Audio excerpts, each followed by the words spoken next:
Hello everyone, welcome back to my channel. In today's video, I'll show you how to use Snipping Tool keyboard shortcuts on Windows 11 in 2026. First, open the Snipping Tool from the Start menu.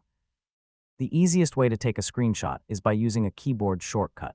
Press the Windows key, Shift key, and S key at the same time. As soon as you press these keys, the screen will dim and the Snipping Tool capture bar will appear at the top. Choose Rectangle Snip, which is the most commonly used option. Now drag the mouse to select the area you want to capture.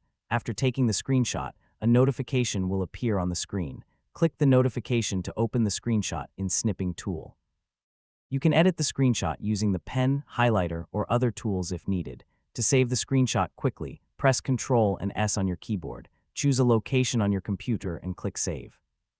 Using keyboard shortcuts is much faster than opening the app every time you need a screenshot. The most useful shortcut is Windows plus Shift plus S, and the most useful save shortcut is Control plus S. That's it, you have successfully learned how to use Snipping Tool keyboard shortcuts in Windows 11. If this video helped you, don't forget to like, subscribe, and I'll see you in the next video.